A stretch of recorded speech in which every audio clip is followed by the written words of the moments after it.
le faible dit je suis fort, que le pauvre dit je suis riche, que l'aveugle dit je puis voir. C'est ce que Dieu a fait de moi, que le faible dit. Bonjour, bonsoir vous tous qui êtes branchés à notre site le www nos amis de wechirDC.com. Je vous remercie vous tous qui nous font de textos, de messages, qui nous font de remarques et qui nous jettent aussi de fleurs. Je vous remercie. Aujourd'hui, dans notre espace Le Surnaturel, nous allons parler avec mon invité de tout temps, le prophète Stéphane Kalenda Wanyemwe. On va parler de la foi et c'est bel et bien moi. Elle est étonnante, la surnaturelle Sarah Lombombe. Comme je vous ai dit, aujourd'hui nous allons parler de la foi. Et je salue d'abord mon invité et puis on va y revenir. Bonjour pasteur. Bonjour Sarah. Comment vous allez? Je vais bien, par la grâce de Dieu. Comme nous avons annoncé à nos téléspectateurs qu'aujourd'hui nous allons parler de la foi, est-ce que le prophète, vous pouvez nous expliquer ce qu'est la foi selon vous et selon la Bible aussi? Merci beaucoup de la question Sarah. Lorsque nous voulons parler de la foi, je sais qu'il y a plusieurs définitions que nous pouvons donner, mais beaucoup plus on doit se baser sur la définition qui est biblique. Et en dehors de ça, on aura à émettre nos avis selon que nous comprenons aussi la foi. Et je sais que ce que nous allons dire ne peut pas aller à l'encontre de ce que la Bible est en train de définir, donner comme définition à la foi plutôt. Selon Hébreux chapitre 11, verset 1, c'est dans ce texte biblique où on a beaucoup plus parlé de la foi et où on a démontré aussi des personnages bibliques qui ont vécu la foi et qui ont connu la réussite selon leur foi. Selon Hébreux chapitre 11, verset 1er, la Bible dit « Or, la foi est une ferme assurance des choses qu'on espère, mais une démonstration de ce qu'on voit. » Donc, la foi, quand on parle de la foi, on voit quelqu'un qui accepte quelque chose ou une certaine situation que lui-même n'a pas encore vécu, mais il accepte, il a la conviction, il est persuadé que ce que je désire, je l'aurai, je le trouverai. Je vais donner d'abord un petit exemple où la Bible nous parle de l'enlèvement de l'Église. Et l'enlèvement de l'Église que nous n'avons pas encore vu, mais nous acceptons que l'enlèvement de l'Église va exister. Et comment nous acceptons que l'enlèvement de l'Église va exister? C'est qu'au travers la parole de Dieu, qu'au travers la Bible. Alors, c'est pour cela que quand on parle de la foi, il y a des gens qui sont dans des situations différentes, compliquées. Mais il est là, par exemple, je donne un exemple de quelqu'un qui n'a pas d'enfant, mais il croit que je ne suis pas stérile, j'ai des enfants, parce que la Bible me dit que dans ma maison, il n'y aura ni femme stérile, ni celle qui avortera. Donc, comme je suis aussi enfant de Dieu, je suis dans la maison de Dieu, donc je suis aussi un homme ou une femme qui n'est pas stérile et j'enfanterai. Et j'ai la foi, j'ai la conviction, et cette conviction ne tergiverse pas, ne chancelle pas, mais je reste constant dans les principes de la parole de Dieu. Et ça, c'est ce qu'on peut expliquer comme étant la foi. Parce que c'est lorsque quelqu'un il est en face de quelque chose qu'il est en train d'affronter, il dit non à ça, je vais réussir. Et ça la foi. qui est, je pense qu'on suffit, ce qui est la foi. On a dit que la foi, il faut espérer à quelque chose qui n'a pas encore touché. Donc cela veut dire, dans Piaka, vraiment, pasteur, dites, vraiment, je suis désolé, prophète, dites-nous à qui pouvons-nous placer la foi. La foi, c'est comme, je peux donner l'exemple de, nous sommes toujours en Hébreux chapitre 11. Je vais maintenant au verset 2. La Bible dit, pour l'avoir possédé, les anciens ont obtenu un témoignage favorable. Cela veut dire que pour avoir possédé la foi, les anciens ont obtenu un témoignage favorable. Les anciens, nous parlons d'Abraham, premièrement, qui est notre père dans la foi. Abraham, qui l'avait appelé? Celui qui avait appelé Abraham, c'est Dieu. Si nous lisons la Bible en Genèse, la Bible dit ceci: va-t'en de ton pays, de ta patrie, de la maison de ton père, vers les lieux que je te montrerai. Abraham est sorti. Qui avait parlé à Abraham? C'était Dieu.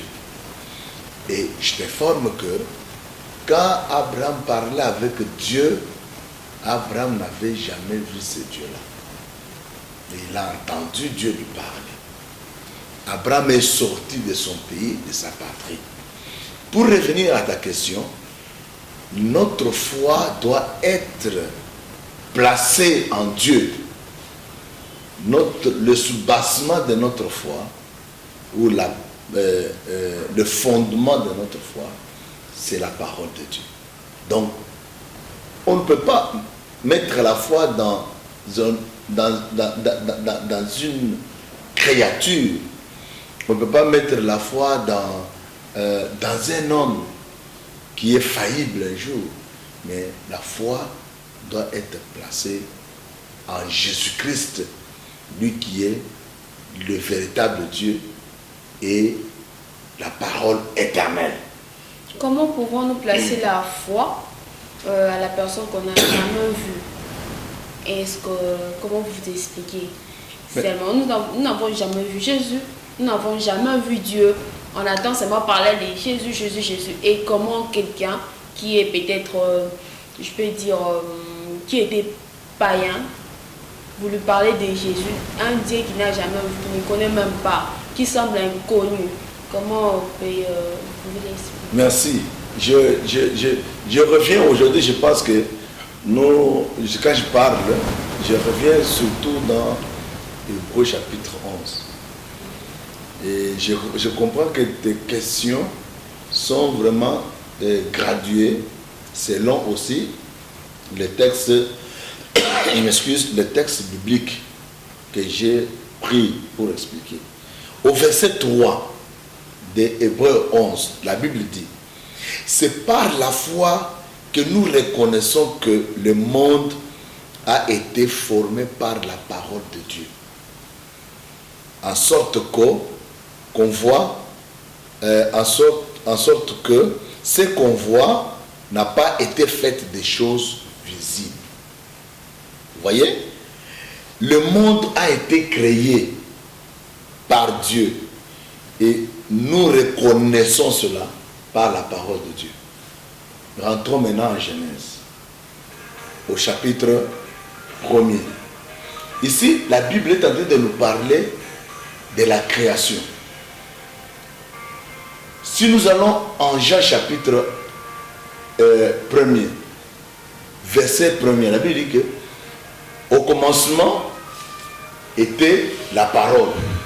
La parole était avec Dieu et la parole était Dieu. Vous comprenez? Donc au commencement était la parole était avec Dieu et la parole était Dieu. Dans une autre version biblique que je connais de traduction du Monde Nouveau, on parle de verbes. Au commencement étaient les verbes. Les verbes, c'est quelque chose qu'on est en train de prononcer. Alors, la parole qui sort ici, alors, nous disons que cette parole vient d'où? C'est-à-dire qu'au commencement était la parole, c'est la parole qui a existé, la parole qui était avec Dieu, et cette parole qui était Dieu. Et c'est cette parole qui a créé toutes choses sur la terre. Donc quand nous mettons la foi, nous la mettons à une personne qui est invisible. C'est ça même le vrai sens de la foi. Donc vous croyez à quelqu'un que vous n'avez jamais vu, à un être suprême mais immatériel. Je crois dans une des émissions où on a parlé avec toi sur la divinité ou l'identité de Christ, j'ai expliqué quelque chose de Dieu. Quand nous étions à l'école primaire, on nous a enseigné Dieu, c'est un être suprême immatériel. Cela veut dire que c'est lui qui nous donne cette explication-là. J'ai compris qu'il voulait juste nous dire que Dieu est esprit. Dieu est esprit et celui qui l'adore en esprit, en vérité. Et donc, si nous parlons de la foi, et quand on croit, c'est qu'on croit à une personne que l'on n'a jamais vue, mais que l'on voit par ses œuvres. Donc, on voit Dieu par ses œuvres, les œuvres de la création. Le monde a existé par Dieu. Le monde a existé par la parole. Il dit que la lumière soit et la lumière fut. Vous voyez? Alors, la Bible dit qu'il sépara la terre et les eaux. C'est la parole. Vous voyez? C'est ça Dieu que nous avons accepté. Et quand vous mettez votre foi, votre confiance en cette personne-là que vous ne voyez pas, mais vous croyez qu'il est votre Dieu, comme Israël. Vous savez, en Exode, vous allez voir que lorsque les enfants d'Israël restaient avec Aaron, et Moïse, il était à la montagne prier. Alors, les enfants d'Israël disent à Aaron, non Aaron, nous ne pouvons pas accepter toujours ce que Moïse est en train de nous dire. Il parle avec Dieu, mais nous voulons un Dieu que nous voyons avec nos propres yeux. C'est comme les dieux des Baal, c'est comme d'autres dieux qu'on a. Oui, vous avez donné beaucoup d'exemples, mais je vous dis, quelqu'un qui ne connaît pas Christ. Parce que dans beaucoup de cas, il y a des chrétiens qui avaient perdu la foi quand on les prêche comme ça. Vous voyez, il y a un Dieu, ils reviennent encore. Mais quelqu'un qui est païen, qui d'autre part, on lui parle de la science. La science nous dit que le premier homme apparu sur la terre est Australopithèque. C'est en Afrique qu'on a retrouvé les plus anciens. Donc, on dit que c'est la science. Et à la Bible, on nous dit que la première personne apparue sur la terre, c'était Adam. Maintenant, c'est cette personne-là qui a un peu de doute, qui ne sait même pas, est-ce que si c'était vrai que Dieu existait, pourquoi vous n'avez pas parlé des choses? La science, ici la science nous parle d'autre chose, là-bas aussi, la Bible nous parle d'autre chose. Et puis tu lui dis d'avoir la foi en ces dieux-là. Écoute, maintenant la foi, c'est lorsque quelqu'un entend. Parce qu'on a dit qu'il faut placer la foi en Dieu. Écoute, la foi c'est, merci. La foi c'est lorsque quelqu'un écoute la parole de Dieu. Vous voyez? Ce qui peut créer la foi, ce qui peut engendrer la foi, et ce qui peut affermir la foi, il n'y a que la parole de Dieu. Parce qu'il est écrit, la foi vient de ce que l'on entend, et ce que l'on entend vient de la parole de Christ. Celui qui a la foi, celui qui croit en Christ, c'est celui qui a la parole, qui écoute la parole de Dieu. Et la parole de Dieu a de la place dans son cœur. Celui qui n'a jamais écouté ou qui est... Écoute, mais comment quelqu'un n'a jamais écouté la parole peut avoir la foi? C'est impossible. Il faut que quelqu'un puisse écouter. qu'il puisse écouter Dieu. Vous voyez, Abraham, lorsqu'il est sorti de son pays, il est sorti avec la foi. Pourquoi il avait la foi? Parce qu'il a entendu Dieu, il a écouté Dieu. Vous voyez, quand vous lisez bien la parole de Dieu, lisez toujours Hébreux 11 là, vous allez voir qu'il y a Enoch. Enoch qui a connu l'enlèvement. C'était par la foi. Il n'a pas connu la mort. Mais parce qu'il a écouté Dieu, il a marché avec Dieu. Il a vécu avec Dieu. Il y a, je te donne l'exemple de quoi? De Anne. Nous sommes dans le 1 Samuel. Anne, elle a écouté Dieu. Elle demeurait dans le temple. Et c'est en restant là que sa foi était affermie. Donc celui qui n'a pas la parole de Dieu, il n'a pas la foi. C'est comme quelqu'un, comme nous appelons un homme animal. Il y a un homme animal, il y a un homme charnel, il y a un homme spirituel. L'homme animal, c'est quelqu'un qui n'a jamais écouté la parole de Dieu, qui n'a jamais entendu me parler de Christ. Ils sont là, ils existent. Un homme charnel, c'est quelqu'un qui a écouté la parole de Dieu, mais la parole n'a pas eu des effets en lui. C'est comme quand Christ parlait de la parabole de quoi? De semeurs, n'est-ce pas? Quelqu'un a la semence, il jette, il y a des semences qui tombent à bord de la route, il y a des semences qui tombent sur le roc, il y a des semences qui tombent dans les épines, il y a des semences aussi qui tombent dans la terre fertile. Vous voyez? Donc, un homme charnel, c'est quelqu'un qui a écouté la parole de Dieu, mais dont la parole de Dieu est comme l'eau qui tombe sur les plumes de canard. Vous voyez? Ça tombe par terre. Ça n'a pas d'effet. Mais la parole de Dieu qui est comme une semence jetée dans la terre fertile, alors qu'il doit pousser. Donc il y a des gens qui ont écouté la parole de Dieu, mais dont la parole n'a pas encore les effets dans leur corps, dans leur vie. Ils vivent encore comme des hommes charnels. Il y a des hommes qui n'ont jamais écouté, qu'on appelle homme animal, qui n'a jamais écouté la parole de Dieu. Alors cet homme-là, il ne peut pas avoir la foi. Tu ne peux pas lui demander d'avoir la foi. Parce que la foi, c'est Christ lui-même qui s'incarne dans l'homme, qui demeure dans la vie de l'homme.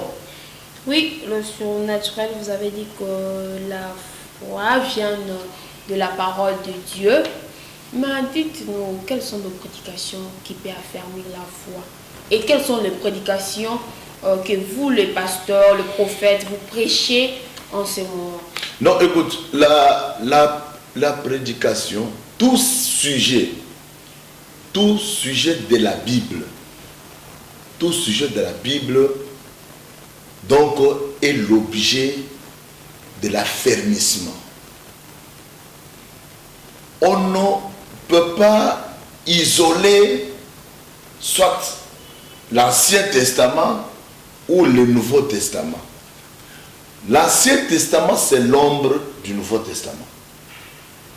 Et quand on parle sur le plan prophétique de tout ce qu'on a dit dans l'Ancien Testament, on ne parle que de la personne de Christ.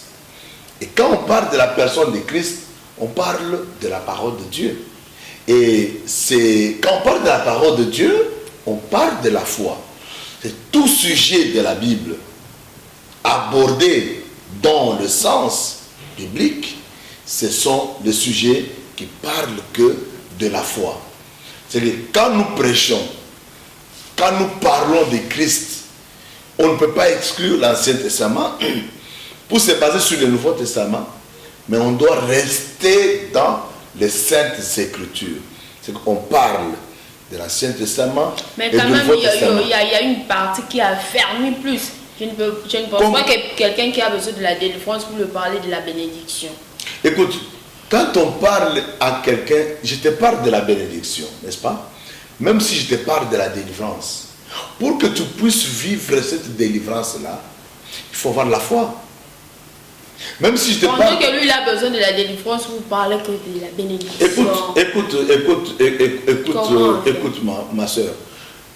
Toute écriture est inspirée de Dieu, selon qu'il est écrit.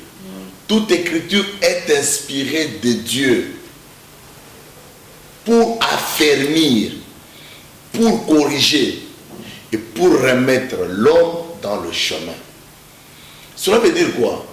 Quand on aborde un sujet sur la bénédiction, alors ce sujet-là provient d'où? Il provient que de la Bible. Et la Bible, c'est elle qui est la parole de Dieu. C'est l'absolu que nous avons. Et lorsque j'ai la parole, donc tout ce que je peux parler, c'est affermir ma foi. Mais à l'ère actuelle, le pasteur aime toujours parler de la bénédiction que de délivrance, que de la repentance. Vous aimez trop affermir les gens par la bénédiction, non pour la repentance. Ce que tu dis, c'est vrai. Mais je vais dire ceci. Nous ne pouvons pas prendre un aspect de la Bible pour en faire toute une doctrine. Et aussi, il y a ceux-là qui ne parlent que de la délivrance. Donc son message entier, il parle que de la délivrance. Non, ce n'est pas ce que la Bible nous recommande. Nous devons parler, écoute, revenons en Exode, où Dieu demande aux enfants d'Israël, au passage de l'Éternel, pour tuer le premier-né.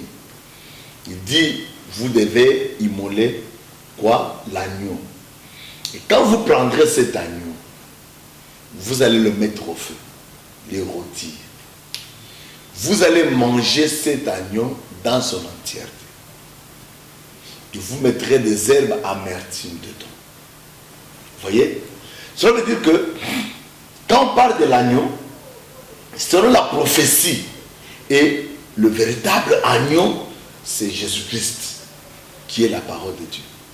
Donc, nous ne pouvons pas prendre un aspect de la Bible où nous prenons la cuisse que nous allons présenter, où nous prenons le cou que nous allons présenter, où nous prenons l'œil, nous restons qu'avec l'œil, on fait abstraction au pied. Non, mais c'est la parole que nous avons constaté partout, même dans les télés, partout. Certainement. Quand vous verrez que venez ici à la bénédiction. La bénédiction, vous prêchez que la bénédiction.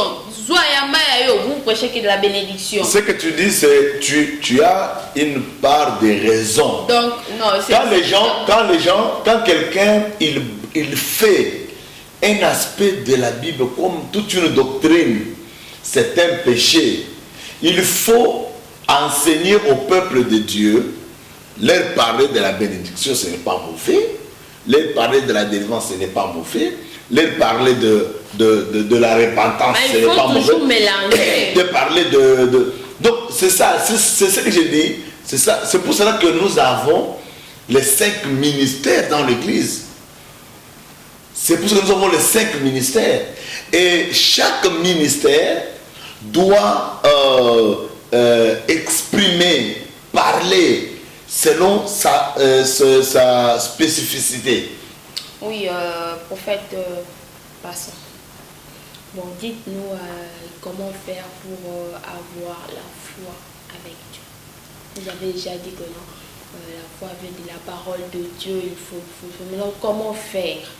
Comme moi là, comment je peux faire pour avoir la foi? Pour les autres qui me connaissent, qui n'ont pas encore la foi avec Dieu, comment ils peuvent faire? Pour avoir la foi, il faut commencer par aimer la parole de Dieu. Il y a quelque chose que je déplore aussi. Comme tu déplores aussi, tu déplores quelque chose, comme tu t'inquiètes de certaines choses qui ne sont pas dans l'église, je déplore quelque chose dans l'église. Vous allez voir dans les étapes de culte dans l'église, pendant qu'on chante, vous allez voir que les gens ne dorment pas. Les gens sont contents. Ils sont très contents, ils sont dans la joie. Quand on arrive à l'étape de la parole de Dieu, on commence à prêcher la parole, vous allez voir que ces gens qui sont là, ils commencent à somnoler. Vous regarderez dans l'église entière, si c'est une église où il y a 50 membres, ou 100 membres, ou 200 membres, vous posez la question, y a-t-il combien de personnes qui ont leur Bible ici? Vous allez voir qu'il y a par exemple 20 personnes, ou 15 personnes. Les autres utilisent aussi les téléphones. C'est aujourd'hui qu'ils ont des téléphones. Mais tous les téléphones n'ont pas le système de Bible. Vous voyez? Si quelqu'un a la Bible dans le téléphone, ce n'est pas mauvais. Mais, comment vous pouvez avoir la connaissance de la parole de Dieu, affermir votre foi, si vous n'aimez pas, les enseignements, vous n'aimez pas la parole de Dieu? Les gens aujourd'hui, Sarah, ils aiment les cris qu'on est en train de pousser dans les églises. Yamba, reçoit, les mariages, les voyages, l'argent, et ainsi de suite. Mais lorsque on évoque un sujet, j'ai suivi un jour un pasteur qui disait, est-ce que pour aller dans l'enlèvement de l'église, il faut seulement connaître l'Apocalypse? Donc, pour lui, il mystifie l'Apocalypse. Il ne sait pas comprendre l'Apocalypse. Mais l'Apocalypse, c'est un livre, comme tous les livres de la Bible, où il y a des enseignements qui incarnent les enseignements très importants pour ramener le peuple dans le chemin. Écoute, un jour, quelqu'un me dit, nous ne pouvons pas livrer un enfant de Dieu entre les mains de Satan. Combien de fois Satan a livré entre les mains de Dieu ses enfants? Je lui dis, est-ce que c'est un serviteur de Dieu? Est-ce que vous comprenez le sens de ce que vous êtes en train de dire? Parce que la Bible dit, lorsque quelqu'un fait un scandale, quand vous lisez Tite, quand quelqu'un commet un scandale, qu'est-ce qu'il faut faire? Il faut le jeter entre les mains de Satan, les livrer entre les mains de Satan. C'est pour la destruction de son corps, afin que son esprit puisse vivre au jour du Seigneur. Dans les églises aujourd'hui, il n'y a pas de sérieux parce que on ne prêche pas la véritable parole. Les gens aujourd'hui que vous voyez avec des Bibles, ils viennent, ce sont les gens qui travaillent, permettez-moi le terme, qui travaillent pour leur ventre. Parce qu'ils sont en train de manipuler le peuple de Dieu en leur donnant la parole qui, ils trouvent que c'est une parole qui est avantageuse pour eux. Et ils donnent ça pour que cela puisse leur apporter quelque chose. Mais quand vous parlez, par exemple, de la sanctification, quand vous parlez de la crainte de Dieu, vous allez voir que même il y a des gens qui vont se fâcher contre toi. Les gens qui vont même fuir, qui vont partir, parce que vous leur avez parlé de ça. Je te donne un exemple. Il y a quelqu'un qui était un polygame dans une église. Alors, il parle avec son pasteur. Il dit à son pasteur, vraiment, moi je suis prêt à soutenir l'œuvre de Dieu, mais à seule condition que tu ne parles pas de la polygamie dans l'église. Et qu'on ne condamne pas la polygamie. Vous voyez?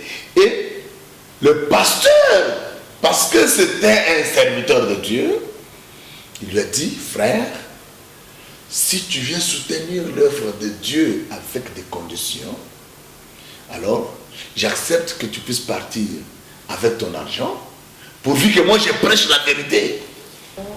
Prophète, vous avez parlé de la foi. On a compris qu'est-ce qu'est la foi comme Anne avait la foi, la femme tsunamite avait la foi, Abraham Et aussi Sarah aussi, à 90 ans, elle avait conçu.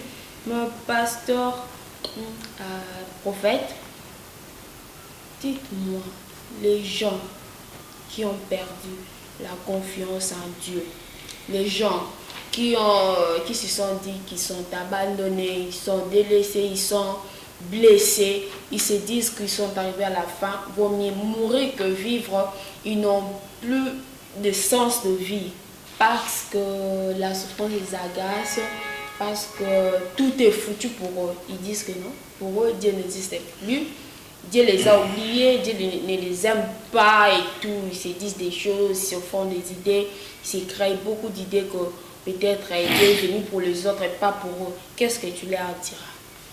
Non, ce que je peux dire, c'est en quelque sorte une exhortation.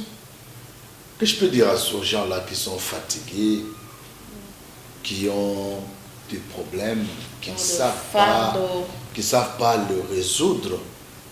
Mais écoute ça, lorsque on vient dans le Seigneur, lorsque on est enfant de Dieu, tout n'est pas rose. Parce qu'il y a les épreuves qui viennent. Et ces épreuves-là, c'est comme les enfants d'Israël. Je vais donner l'exemple des enfants d'Israël, qui étaient un peuple de Dieu. Dieu a appelé Israël comme étant son épouse. Mais selon la prophétie, Dieu a permis à ce que Israël se retrouve dans l'esclavagisme pendant 430 ans. Où Dieu lui-même a dit à Abraham, ta postérité restera dans l'esclavagisme pendant 400 ans. Et Israël a fait 430 ans comme esclave en Égypte. C'est pour autant dire que Dieu les avait abandonnés. Exode chapitre, je crois chapitre 2 ou entre 2 ou 3. Il dit, j'ai vu la souffrance de mon peuple. J'ai entendu les cris que lui font pousser ses oppresseurs. Je suis descendu pour les délivrer. Ça veut dire que Israël avait des oppresseurs. Israël avait des ennemis.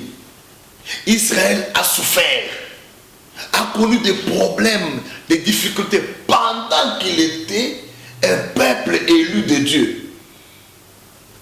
Parce qu'il est écrit que ce n'est pas vous qui m'avez choisi, c'est moi qui vous ai choisi. Tout le monde n'a pas la même foi. Et je vous ai établi. Parce que si... J'y arrive. Donc, lorsque quelqu'un est Israël est resté longtemps, à un certain moment, il y a le peuple qui dit que non, Dieu les a abandonnés. Vous rappelez-vous des paroles de Gédéon? Quand Dieu a appelé Gédéon, il dit, mais si toi, Dieu, tu étais là, si tu existais, mais pourquoi? C'est qu'on nous racontait par nos aïeux, ce qu'on racontait par nos grands-pères, c'est parce que nous vivons aujourd'hui. Il a mis en doute, mais il a reçu un ainsi de l'Éternel. Celui qui a déjà Christ en lui, il a un ainsi de l'Éternel. Il a un Réma. Tu connais? Ça s'appelle Réma et Logos. Voilà. Il a un Réma. Une parole de révélation pour lui. Et moi, parce que j'ai une parole de révélation, même si je peux traverser des moments difficiles, le temps de vache maigre, je ne peux pas abandonner Dieu à cause de ça. Parce que c'est Dieu qui m'a créé. C'est Dieu qui sait que Stéphane, il est malade. Stéphane a tel problème. Stéphane a ceci ou cela. Vous voyez? Quelqu'un qui est malade, Dieu lui envoie un prophète. Il lui dit, un roi malade. Dieu lui envoie un prophète. Qui lui dit, va dire à ce monsieur-là que la maladie qu'il a va l'entraîner à la mort. Le prophète arrive, il annonce, il donne le message au roi, Ézéchias. Quand il lui parle, Ézéchias, il a écouté le message de Dieu, mais qu'est-ce qu'il a fait? Il a tourné son regard vers le mur. Il a commencé à parler à Dieu. Et quand il parlait à Dieu, il lui rappelait de ce qu'il a fait pour Dieu. Voilà, les enfants d'Israël, et donc les Lévites, ils ont fui le temple. Moi, j'ai fait à ce qu'ils reviennent au temple. Parce que c'est moi qui ai fait à ce que la nourriture revienne au temple. Il a commencé à rappeler à Dieu. Et avant que le prophète sorte la cour royale, Dieu dit encore au même prophète, rentre, va lui dire que je lui ajoute encore 15 années. Vous voyez? Lorsque quelqu'un traverse un moment difficile, il ne peut pas abandonner Dieu. Parce que même quand tu abandonnes Dieu, Sarah, Dieu ne changera jamais, tu sais. Et Dieu n'a jamais abandonné l'homme. Parce que l'homme a été créé à l'image de Dieu. L'homme ressemble à Dieu. C'est-à-dire que l'homme est Dieu.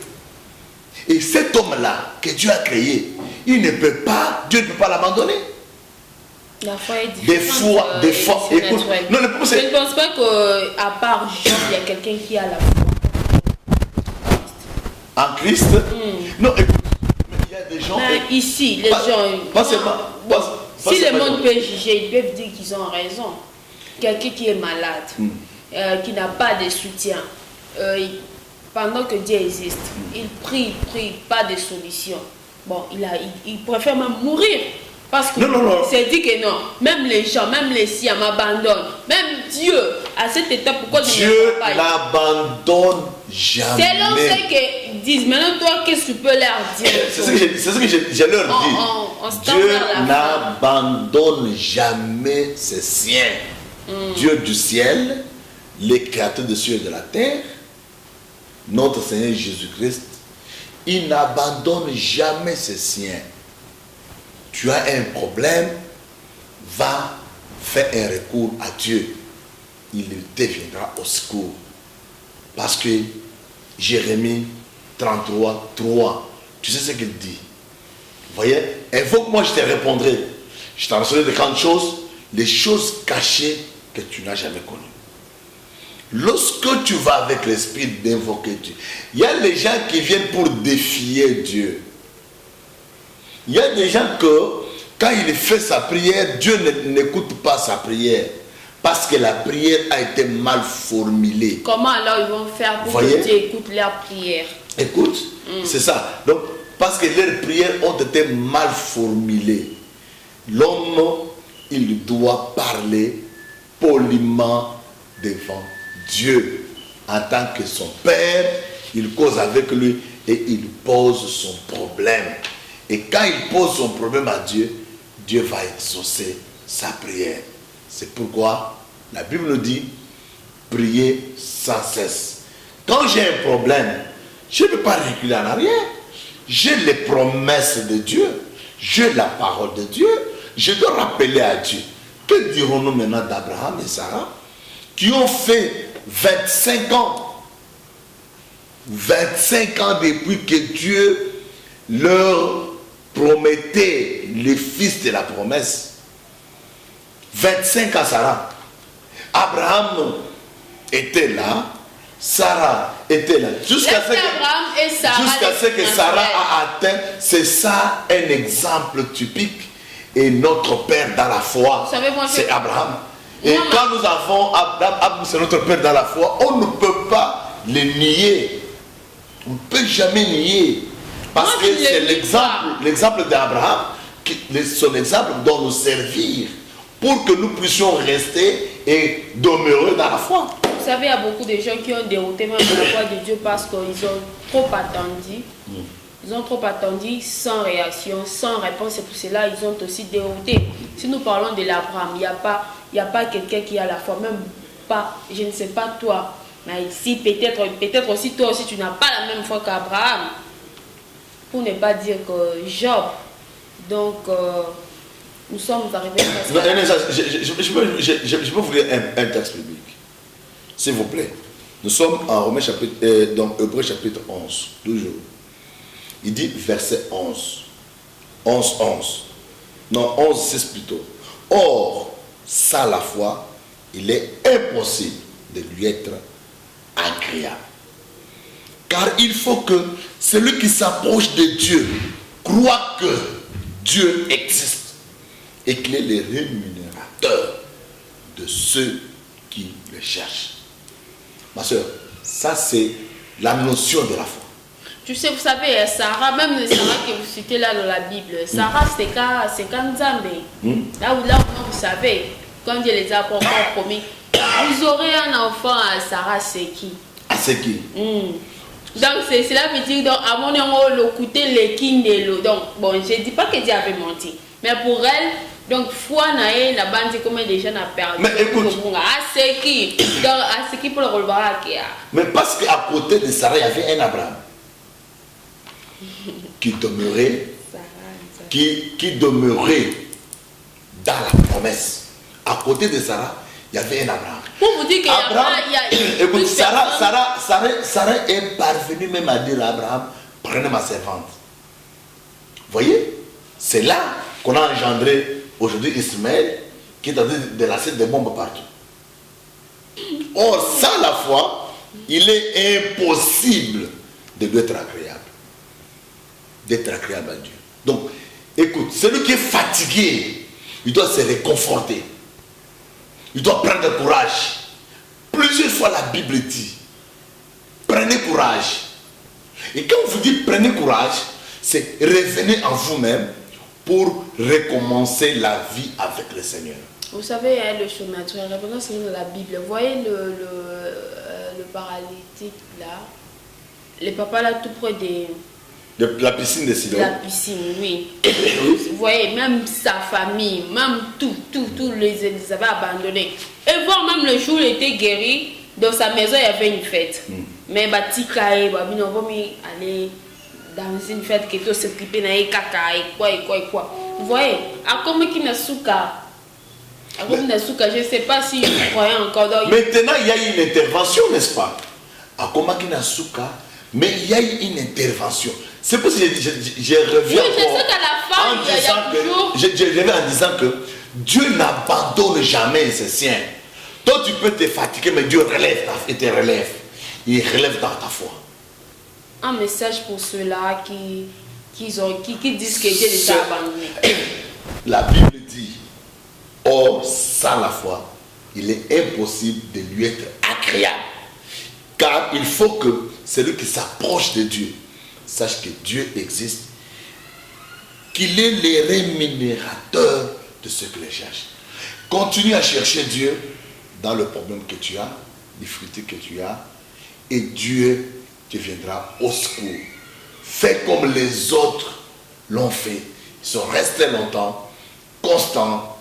Les autres, on les a même frappés, flagellés. Donc, ils ont connu des moments difficiles de leur vie. Mais ils avaient Jésus. Oui, ils s'approchaient de lui. Et c'est quand vous approchez de Dieu, il va vous payer, il va vous rémunérer. Oui, donc la foi est, autrement on peut aussi le définir, l'impossible à la possibilité. Voilà. Bon, le surnaturel, la toute dernière question. Oui. Quelle différence faites-vous entre la foi, la croyance et la confiance plutôt? Merci. La foi et la croyance, il n'y a pas une grande différence, mais il y a des nuances. Dans quel sens? Quand on parle de la foi, c'est lorsque on croit à la parole de Christ. Mais la croyance, on peut croire à une certaine divinité. C'est-à-dire, un bouddhiste dit, je crois à Bouddha qui est comme mon Dieu. Mais je n'ai pas la foi en lui. Non, il croit, c'est la croyance. Et la croit, il croit en lui, et puis il lui fait confiance. Il fait confiance à une statuette, il va devant une statuette. Comme j'ai vu quelqu'un qui disait que Simon Kimbangu m'a apparu, il m'a parlé. Vous voyez? Il n'a pas la foi. La foi est purement chrétienne. Mais il a la croyance, il croit à une certaine divinité. Parce que Simon Kimbangu n'est pas un Dieu. Et oui, il y a aussi... Et William Marion Branham n'est pas un Dieu. Et Bouddha n'est pas un Dieu. Mahomet n'est pas un Dieu. Mais nous croyons que Jésus-Christ est Dieu. C'est ça la foi. Un musulman ne parlera jamais de la foi. Mais on parlera de la croyance parce qu'il croit à une divinité. Et ceux qui ont la foi, ce sont les gens qui croient à l'enlèvement de l'église. Que lorsque le son de la trompette va retentir, alors les morts dans le Seigneur resteront premièrement. Ça n'est que la Bible qui le dit. Et les vivants vont rencontrer le Seigneur dans les airs où nous allons contracter le mariage. Nous allons faire les noces de l'agneau au ciel pendant 7 ans. Le surnaturel, vous avez dit que, si j'avais bien retenu, vous nous avez dit que la foi vient de ce qu'on entend. C'est ce que la Bible nous dit. Mais de ce qu'on entend vient de la parole de Dieu. Mais si on ne peut pas mettre à part, mais on essaie un peu de mettre à part ce qu'on entend de la parole de Dieu. Ce qu'on attend là, la foi. Vous ne voyez pas que quand les musulmans lisent leur Coran, ils ont aussi, il y a ceux qui lisent leur apportent aussi la foi. L'islam ne leur apporte pas la foi. La foi vient de ce qu'on entend, ce qu'on entend de la parole de Christ. C'est la parole de Christ qui donne la vie. Il n'y a que la foi chez Jésus.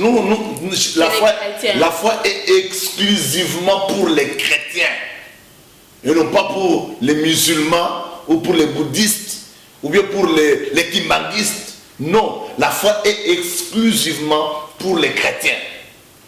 Okay. Nous qui avons accepté Jésus comme Seigneur et Sauveur, nous qui croyons que Jésus est notre Dieu, nous qui croyons que nous sommes sauvés par Jésus.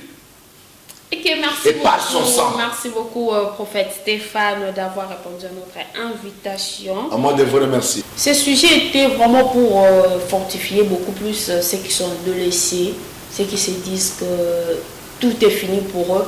Ils préfèrent vraiment la mort que la vie. Et surtout vous qui êtes malade, qui n'avez plus d'espoir, dont vos maladies là, le médecin ont déclaré incurable, ils ont déclaré que c'est vraiment, il n'y aura pas de guérison pour vous. Croyez que Jésus là, le Dieu, Jésus qui est venu pour nous, il s'est sacrifié, il a accepté la mort pour que nous ayons la vie, il a accepté les clous pour que nous soyons guéris. Vraiment croyez que Dieu va vous guérir, quelle que soit la gravité de votre maladie, quelle que soit la gravité de votre problème. Croyez que Jésus était venu pour ça et il a déjà tout résolu à la croix de Golgotha. C'était pour moi un réel plaisir de vous rencontrer, de vous parler aussi de la part de Jésus. Vraiment, que Dieu vous bénisse vous tous et merci prophète encore de plus. Je vous retrouve au numéro prochain. Bye bye.